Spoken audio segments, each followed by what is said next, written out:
Welcome to TacosandGeeks.com reviews. Justin back with more manga reviews, and whoo, do we have one for you today.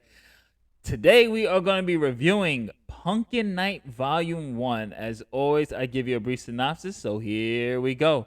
The manga follows a deranged girl who adopts the name Pumpkin Night when she escapes from a mental hospital by killing all the nurses and patients. She goes out in the world seeking bloody vengeance against a group of teenagers who played a prank on her and ruined her life back in middle school. And this was graphic. This is wow. The kills in this make I don't think you're gonna see kills like this in American horror. Like I always wonder when I read horror manga, I wonder what's going on. Like not even Junji goes this hardcore. And I would say one that's definitely rivals the hardcore kills of this one is Dead 2, which I am reviewing next month for the month of Halloween. I am going to be reviewing most of the volumes of Dead 2, so that's going to be fun. Because I love that story, I love the concept, but I also love the concept and the character of Pumpkin Night here because it's she's a sympathetic killer. They made I hate that's the only way I could put it.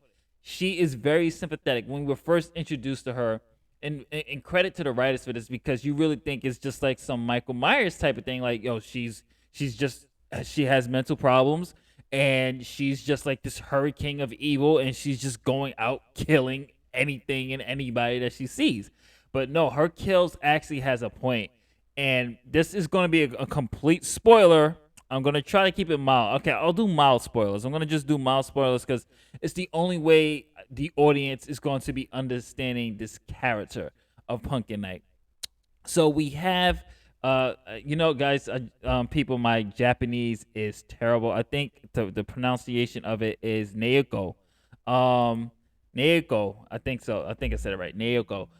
So she was bullied in middle school, and what happens is that they had like this homecoming Halloween or like this pumpkin type of theme for like a school dance, and she won the title of queen that time. And what happens is that they put this pumpkin on her head, and it's filled with acid that was like attached within the pumpkin, and then the minute it attaches it was firecrackers. Actually, it was supposed to just be firecrackers, harmless firecrackers, because they've been picking on her, so they just set her up just similar to Carrie. Like, you know how Carrie won prom queen and then they dumped the whole pig blood on her.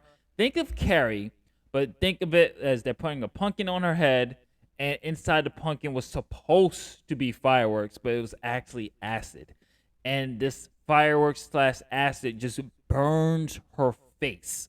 Like it really scars her for life.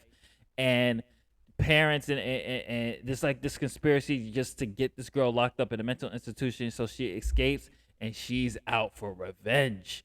And that's where the whole issue one is. And there is one, like, you once the whole truth of her reason for killing actually comes out and you see the imagery of what happened. Like, this is her right here, her wearing the bandages and everything else. When you see her face and you see what happens to her, you can't help but like, yeah, what you're doing, your methods is completely wrong, but I kind of understand why you're going out for these revenge, why you're doing it. And when I say from a horror standpoint that the kills are OMG, like brutal, this is definitely not for everybody. If you're not used to reading type of material like this, that's just so dark and so gritty and just so graphic, I can't recommend this for you. But if you are like me, who is a horror fan and probably have seen almost everything you can possibly see in horror, like, I mean, I've seen Visitors Q, okay? Like, I'm used to the Japanese type of style of horror. And if you don't know what Visitor Q is, it's not technically horror. I wouldn't call that horror. It's just a very fucked up family story. Like, the first, first scene is this dude smashing his daughter, okay? Visitors Q, yeah, just, yeah. Anyway, so with Pumpkin Night is that the kills is so gruesome, man. Like there's a scene here. There's a scene. I'm gonna just spoil one kill. There's one kill. I'm not sure if it was volume one or volume two. I can't remember. But there's this one kill where the Pumpkin Knight literally takes a hook and she just stabs a girl with natural big with big breasts, and she literally hangs her. So the girl's literally hanging from the ceiling with the boobs and just bleeding out while she's torturing one of the guys who is responsible for her face disfigurement. But there is light at the end of the tunnel. Well, I will say some ray of light. There is one person that she does want. She says she's gonna kill, but she's always had feelings for this guy, and he's always been nice to her regardless of being there bully. He hangs out with the bully crowd, but he never participated in it. And I think for him, that was the most saving grace. He's probably the most redeeming character in there. And I was really rooting for him too. I was like, oh man, maybe he's actually going to step it up. When he finally does step it up, something does happen. And there's so much twists and turns in there. There's even a weird former president cameo. Like you can tell this character was inspired by the former president, he who shall not be named, because I don't want to bring any of that political nonsense into Otakus and Geeks. But he who should not be named, but I'm pretty sure we know who it is. I mean, this came out in 2019, so who? I mean, of course, it's DT. So, but yeah, it's one of those, man. It's very graphic, it's dark, it's gritty, but it's a sympathetic character. I can't even call this a character piece. This is just straight up gore. And if you're a horror fan who likes this type of stuff, this is definitely highly recommended. If this is for those who are a little bit too queasy, too sensitive to certain images like that, keep in mind it's just fiction. I would say keep in mind it is just fiction, but if this makes you sensitive based off experience and PTSD and things like that, definitely skip this one. This is not for you. This one's strictly for the hardcore horror fans that like this type of gory type of action. This is definitely for you. I enjoyed it for what it was, but like sometimes I think it is just like kill, kill, kill, kill, kill. You're like, okay, give me some stories, some story meat here. So if I'm gonna rate this on a read it or skip it, I'm gonna alter. I can't say skip this one. I would say this one. I'm gonna alternate my rating for this one strictly just for this particular book and Dead 2 as well.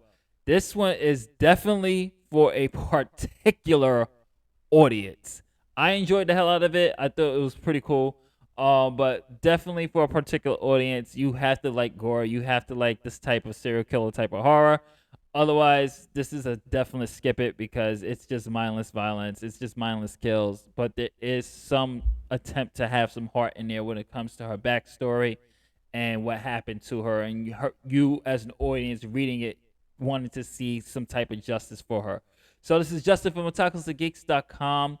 If you've read Pumpkin Night or if you're already up to date with these chapters, what do you think so far? I'm going to be doing DeadTube. If there's any manga horror that you want me to review for the month of Halloween next month, let me know. I'm going to be reviewing a lot of more manga horror. I'm actually going to probably do Tomei. I don't think I did Tomei yet from Juji, like Tomei as a whole. I did a lot of his collections, so I'm gonna be digging through my manga horror and seeing what I can bring up. Won't be as graphic as DeadTube and Pumpkin Night though. I'll make sure that I had to literally, like I said, crop photos, like crop the photos here. There's still images to make sure it's not too graphic for the audience. But yeah, definitely let me know which manga horror. If you have any recommendations, leave it in the comment section. And we're going to wrap this up. Don't forget to like, share, and subscribe. Hit that notification bell, as always. You can follow us at Instagram at Otakus and Geeks, Twitter at Otakus and Geeks, Facebook.com at Otakus and Geeks blog, Twitch.tv at Otakus Geeks. We stream every weekend. And most importantly, visit us at otakusandgeeks.com. This is Justin saying later days. I'll catch you on the next one. Peace.